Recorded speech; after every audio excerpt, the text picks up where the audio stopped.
Welcome everyone to the Resilient Minds podcast. Today, I'm very pleased to welcome Kerwin Rae to the show, all the way from Australia in Byron Bay. Welcome, my friend. It's good to have you. Thank you, Eric. Great to be here, man.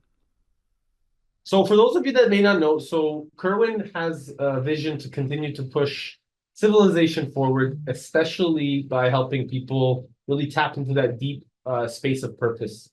And I really acknowledge your journey of having, really failed through a lot of different things at school, but really going through addiction, uh, you know, encountering different experiences, nearly close to death, suffering a stroke, but really focusing on the good consistently, brother.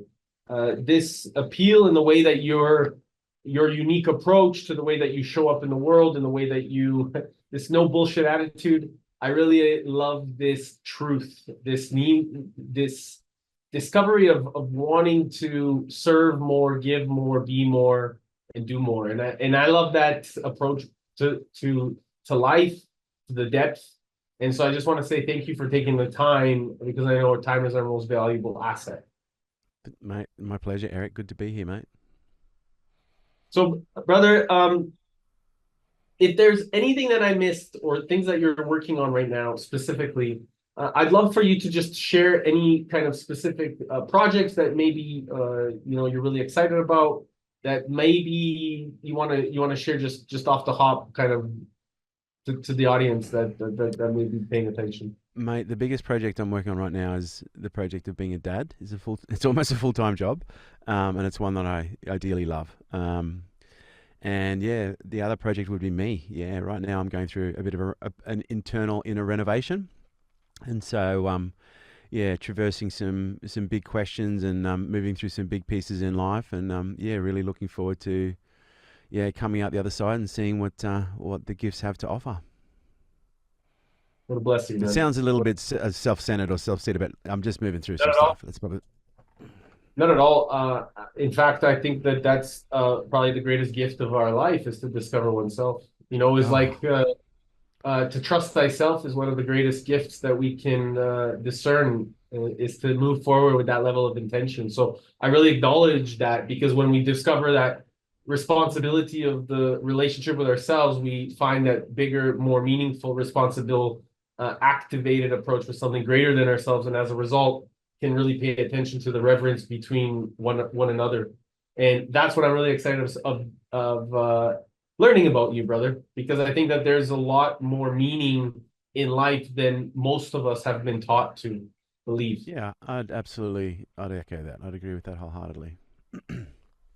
So, bro, we touched on a couple small details, although very minor, but you speak to being unstoppable, and this is something that I really naturally progress to is this unstoppability within ourselves of feeling a lot of times that maybe society has cultivated this unseen perspective of wanting to keep us small.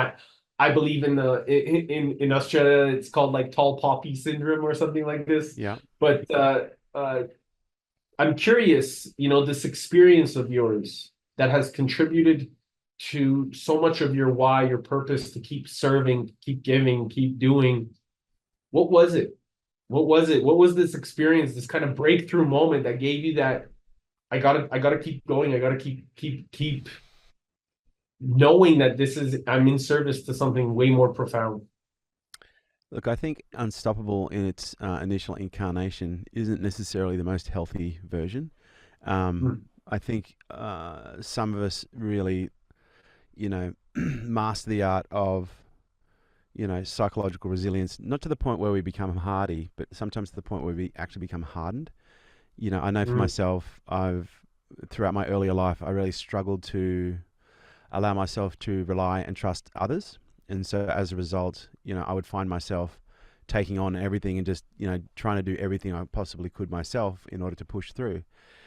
And there were many benefits of that, developing, a very strong set of psychological tools and gifts, and a very resilient mind.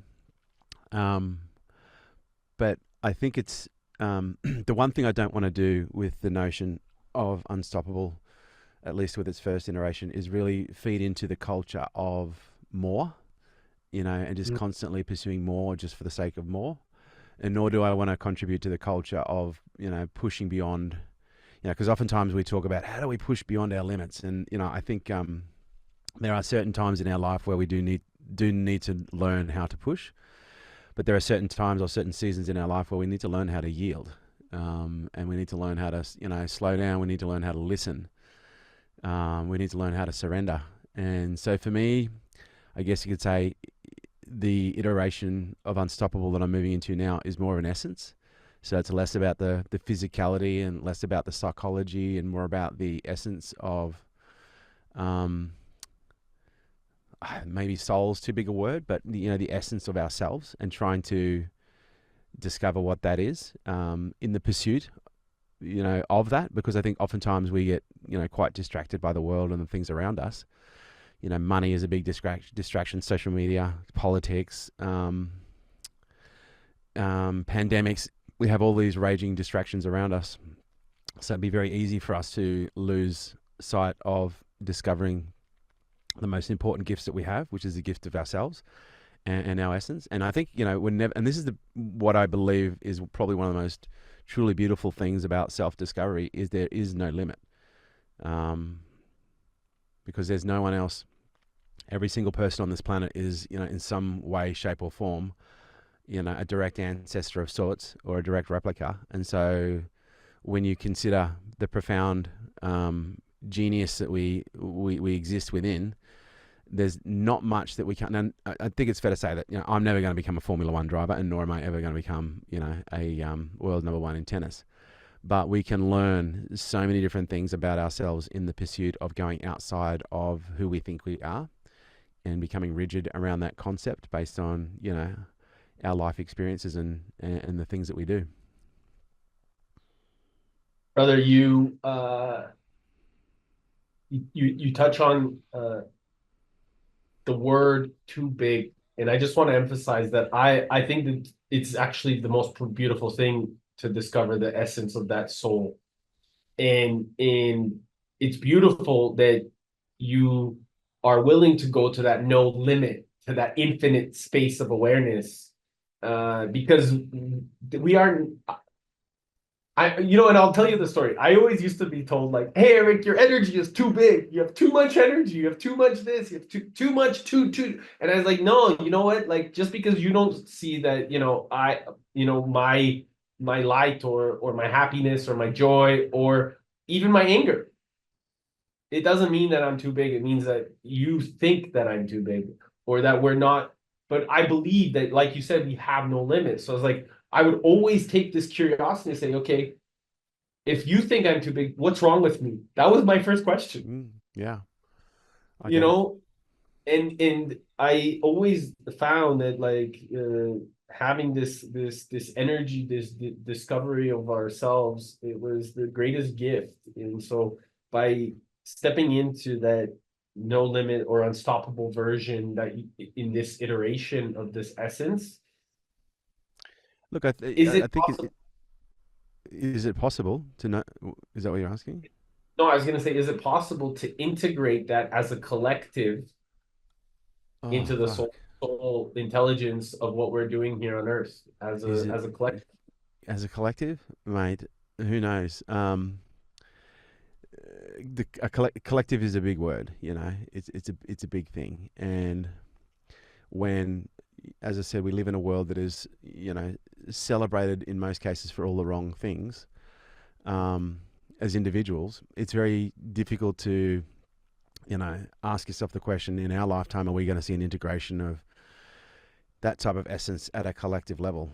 Mate, yeah, I don't know. I don't know. I would love to think that it's possible.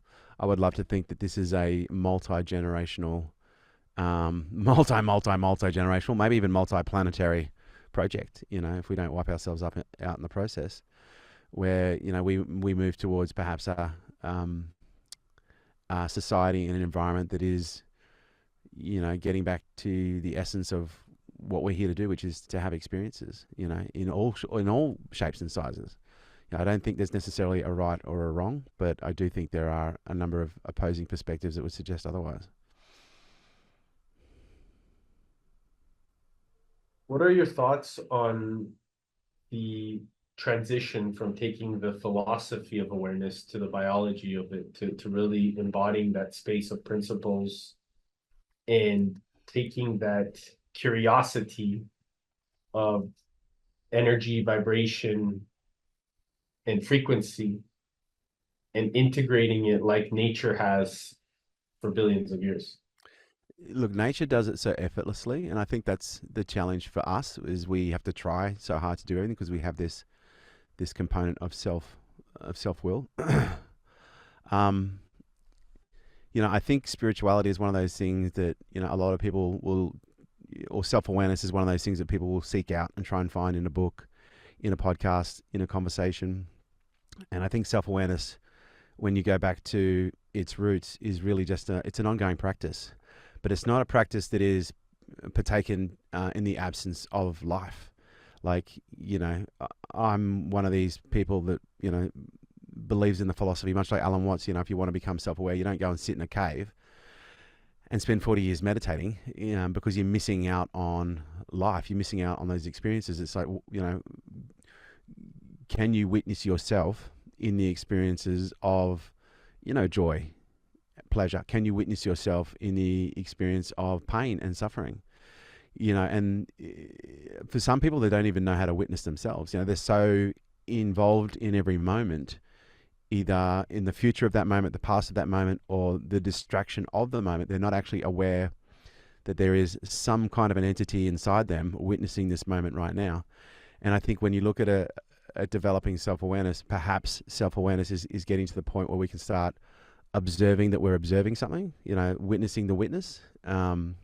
And that's not necessarily a place you can live, but it's certainly a place where you become really curious about the response of the person that you're witnessing, and that to me is developing a level of relationship in the moments where we are able to embody, and that would be at a behavior level, the versions of ourselves that are most authentic, but allow us to, have the experience that's required, because again, it's not to say that anger is a bad thing, but there's a saying that Alan Watts talks about. He says that there are no wrong feelings. There are no wrong feelings, and when we, can learn how to practice, in self-awareness and witness our feelings versus getting lost in the expression or the demonstration of our feelings, it's a very different practice. Because you might believe that self-awareness is, having the ability to feel anger and then express that anger.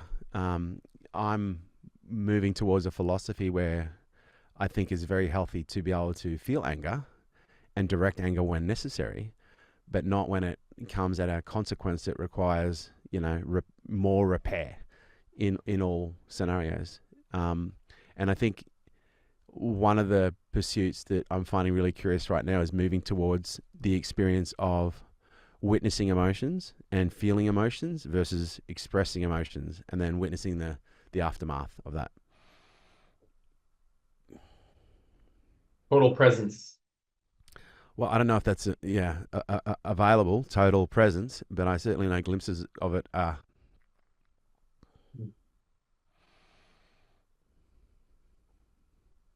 So when you're capturing or acknowledging that energy, do you find that to be more available to you when when you are in nature, or when you're spending time, with your family or the people that you love, your community, the people that you're serving? Where does that moment of observation come through for you, where you are noticing the magic kind of share, and you be the vessel that needs to express in that moment, in a I think specific scenario?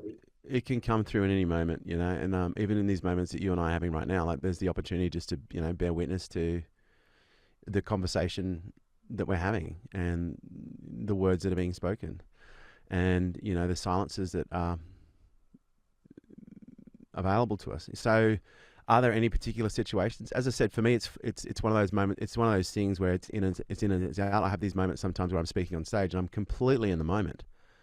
and I'm completely there. But then sometimes I find myself witnessing myself speaking, or I'll be in a conversation like you right now. Well, I had a podcast earlier. It was a really great conversation. Throughout the conversation, we're engaging, and then every now and then I just observe myself in the conversation.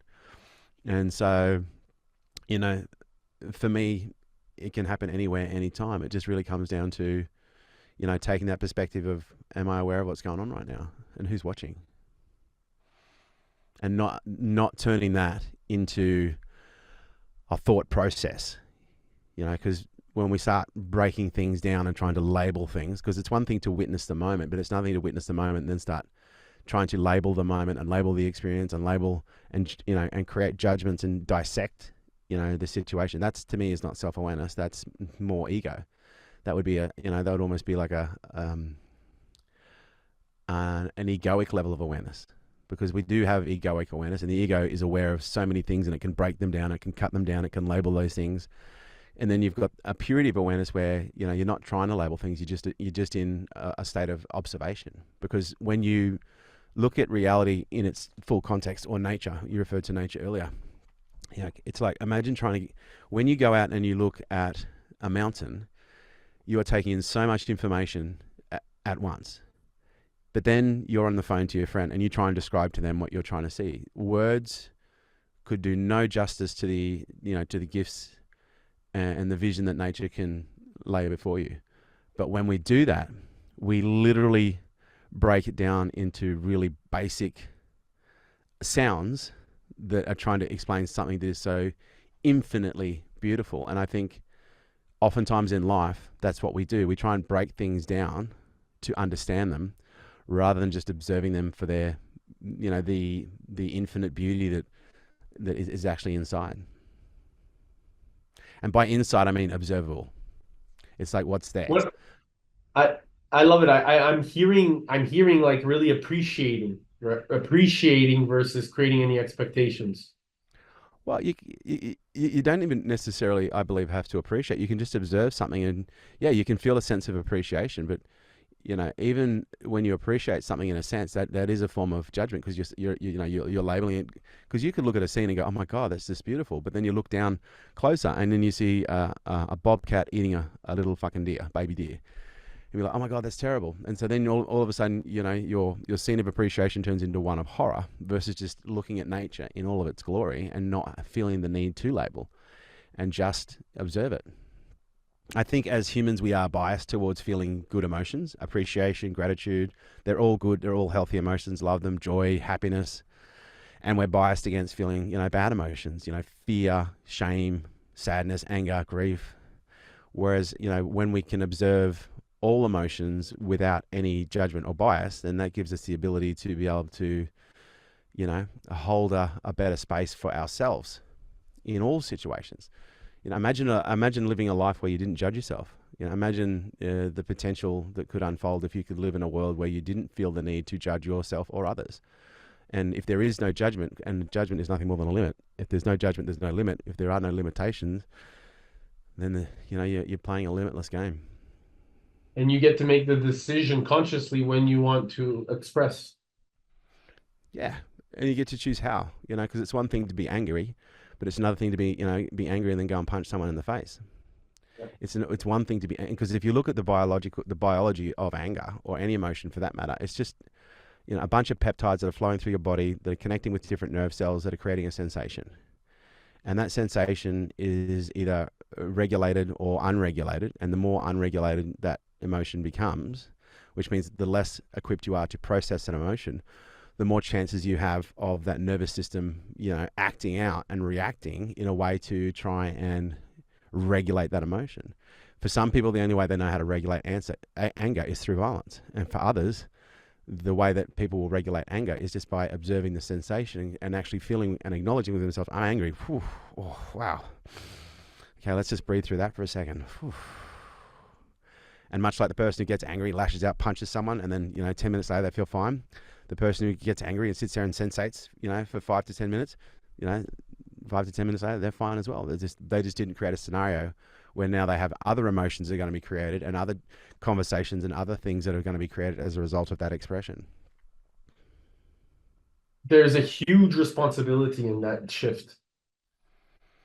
I think there's a huge responsibility, yeah, in self awareness. Right. Um, self awareness in itself requires a responsibility of self.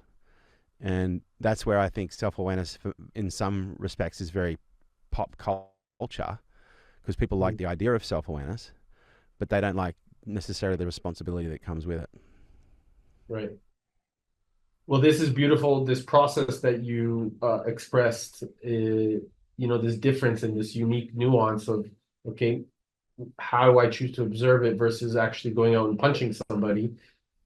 This also comes from that scarcity mentality, right? There not being less loss or never, not having enough, right? Versus I guess what could be perceived as toxic masculine approach versus the abundant and peaceful approach.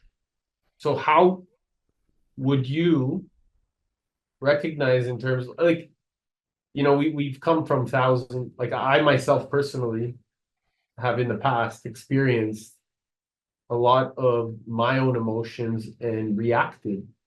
And now the difference in being able to observe that and not feel bad about it, but just observe it and choose how to be peaceful in my approach.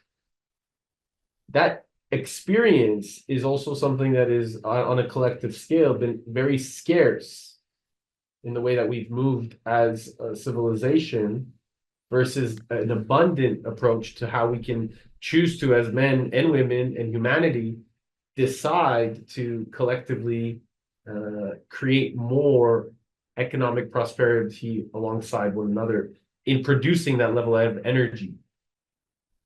So observing that and paying attention to those nuances, the way we can do it at micro, macro, it allows us to really bring that balance together or that harmony to cultivate that in the now, in the present moment.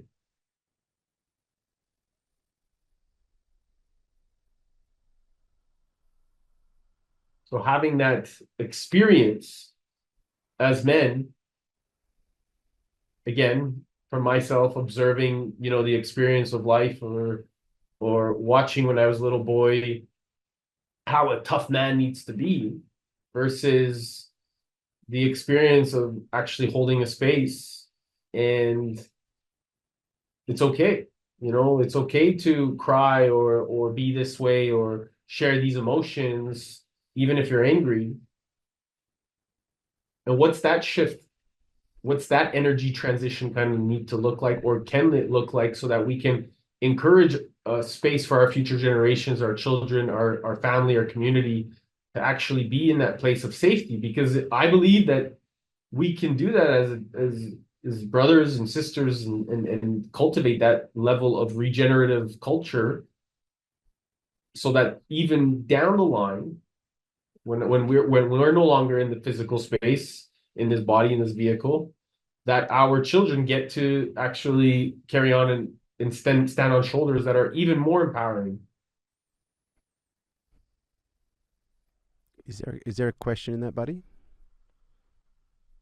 All I'm saying is all I'm suggesting is how did Yep. you be able to navigate the uh the transition from really stepping in, because what I'm seeing is that we are constantly as a society in the past thinking of a scarce mentality and it's existing in this current reality. So how can we as men that are in service cultivate a more abundant lifestyle or culture for our next generations?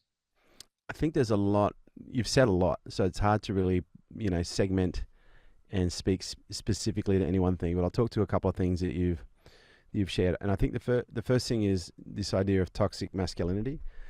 I think I'm more in the camp, and don't get me wrong, I've seen my fair share of toxic masculinity expressed, especially in business, social media, anyway. But I think the bigger question is less separation, more understanding. I don't think it's a toxic masculinity thing. I think it's maybe a toxic humanity thing.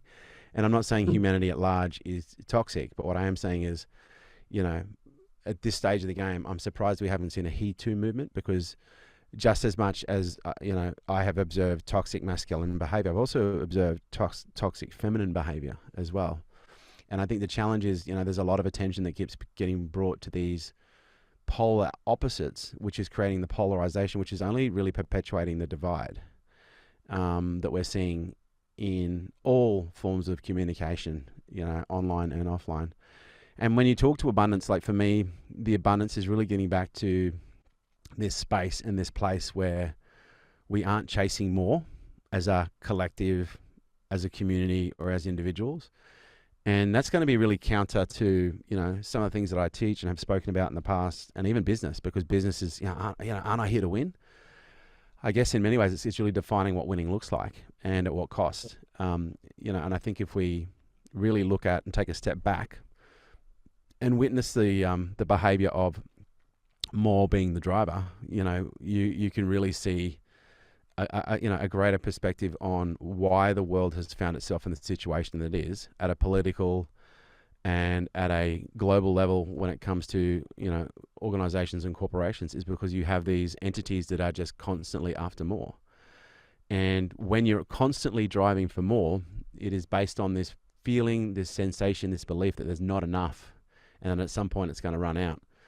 And the economics just don't work on that, because at some point something's going to run out. But when you when you look at it based on our current model of economics, but when you get back to more of a self-sustainable perspective, once upon a time, there were no major corporations, peddling wares at different holiday times all throughout the year. We were very self-sufficient, and our joy wasn't found on, phones or watches or shoes. Our joy was found in family and community.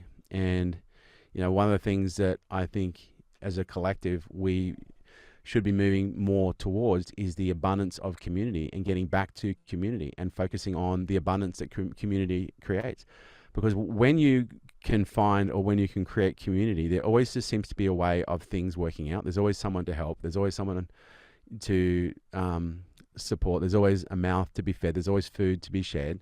But it's when we play this game of isolation and divide, that really puts us into a space where we feel like we don't have enough. There is a lot of lack. So, yeah, look, I think, as I said, you said a lot, but the two pieces that I'll speak to the most is, firstly, I think as a collective, we need to do better. And the only way we can do better as a collective is by being at an individual level, more self-aware, having a greater level of responsibility, and focusing more on the community. Because I think when we start focusing more on communities, we self-organize, self-correct, and self-manage a lot better. Because I think most of the toxic behavior that we see often is bred in isolation. But when you're around or put into environments where there are healthy mammals and healthy humans, the collective has this way of, if the collective, or if that environment has a way of ironing out the creases. And the example that I use is Cesar Millan. I don't know if you're familiar with Cesar Millan. I'm a huge dog fan. I love dogs. I have a dog. I've trained my dog. I've trained a few dogs. But Cesar Millan is an incredible dog trainer, and he says he's very much about energetic leadership. And when he works with a dog, he says, I rehabilitate the dog and I train the human. But if he gets a really troubled dog, what he'll do is he'll take it out to his his farm or his ranch or whatever you call it, and he'll put it around other dogs. And what happens is the unhealthy dog becomes healthy, not just through, Caesar working with it, but in most cases by being put in a healthy environment. The environment becomes the self-correcting factor. The dog's like, ruff, ruff. No, that behavior is wrong. Ruff, ruff. That behavior is right. We love that behavior. Ruff. That behavior is toxic. And so as basic as that sounds, we need to start developing healthy communities that can be open and accepting of others, that we can bring them in and, create these self-correcting environments. Because right now what's happening is we have these toxic communities, these toxic environments, and you have healthy people emerging from the world and going into these environments, and they're being corrected into toxic behaviors. They're being trained into toxic behaviors. So, look, I don't think either of us can sit here right now and try and solve the problem. I think that would be potentially obnoxious. But I think drawing awareness to how us as individuals can, take a level of responsibility for ourselves and our own self-awareness and the development of our own communities and how we develop our communities, and doing that in a self-aware way with a self-aware practice. And again, it's not I'm not talking about, peace, love, and mung beans. I'm talking just about people learning about people so that people can relate better to people in healthier ways. And we do that by becoming self-supportive and not trying to compete for every resource that is around us. Thank you. You answered exactly what I was looking to cultivate. So thank you so much for listening. And I know I sometimes can do that because I get super inspired and curious. The Uh, way my brain works, I work really good with short questions. But after cool. too much conversation, I sometimes lose the track. That's just how my brain works. But do what feels best for you, my friend. No, but you captured it, so I'm grateful. So, this community, of bringing kind of like the mycelium network of community together, of energy production, of cultivating this type of energy within people, within each other. How do you see us moving forward in community and in nations, in Australia, Canada, across the planet, uh, to cultivate and look after one another even more on, especially with inflation and the economic principles being Yeah. manipulated traditionally. Look, I Do you don't know, see mate. I it? don't have those answers. If I did, I'd probably be doing some bigger things. But I think it all comes back to um, the individuals. I think businesses have a huge opportunity because as businesses, we do potentially carry a lot of influence. And I don't know what it's like in Canada, but I think it would be something similar. We've got 64% of our GDP is small business. And right now, there is, what would appear to be a very concerted effort to reduce the number of small businesses and, really roll those up into greater levels of multinational, globalized monopolies so that there is less dependence on small business. Because small business right now don't realize how powerful that they are.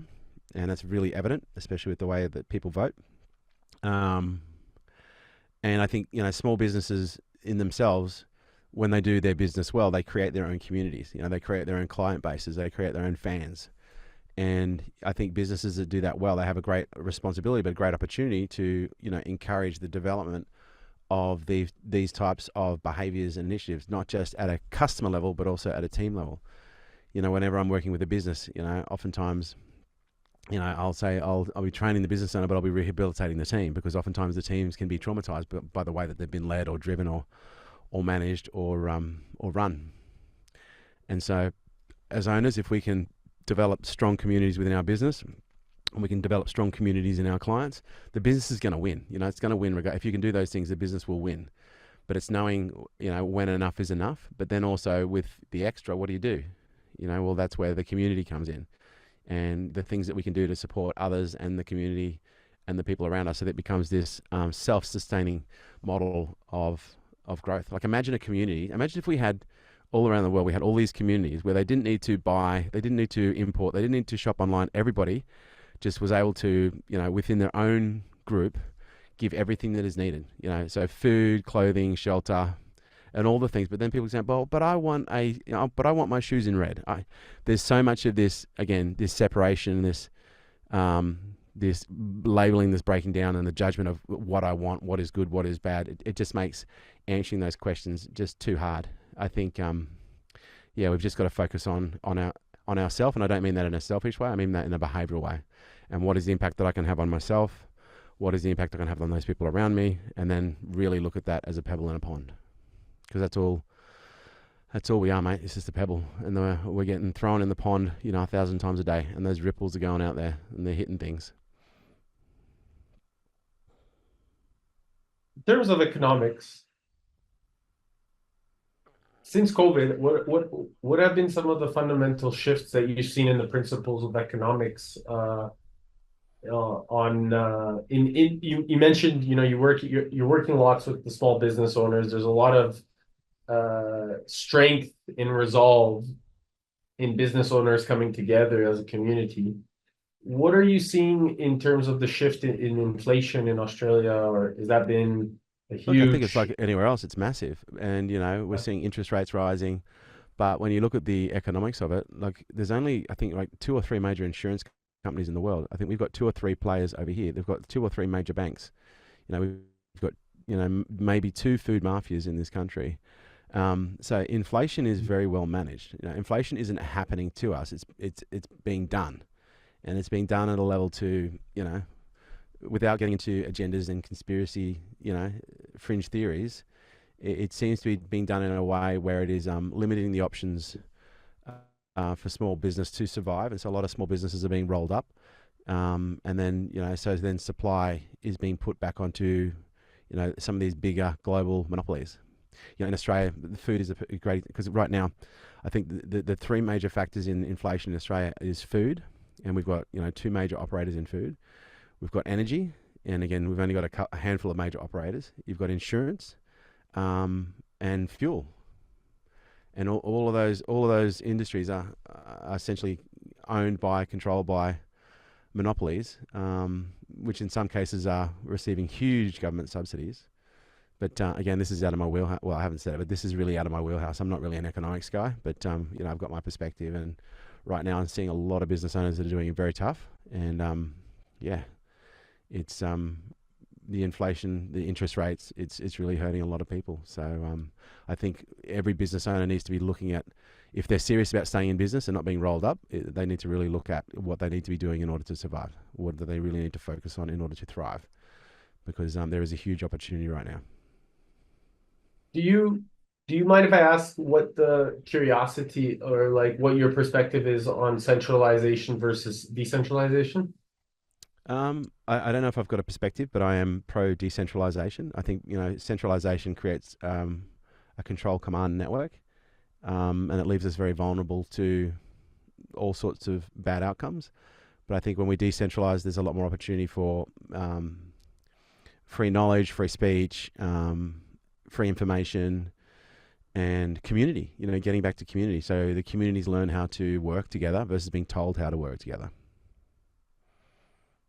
What are your thoughts on Bitcoin? Yeah, I think it's great. I'm not a huge Bitcoiner, but I think Bitcoin's great. But yeah, I don't really talk to the things that I don't have much experience of. I own Bitcoin, but yeah, I wouldn't talk to it in a way that I'm an expert by any stretch. Yeah, no, I'm just curious. Just because I think that it really brings a lot of these principles together that we're fundamentally talking about. It really does.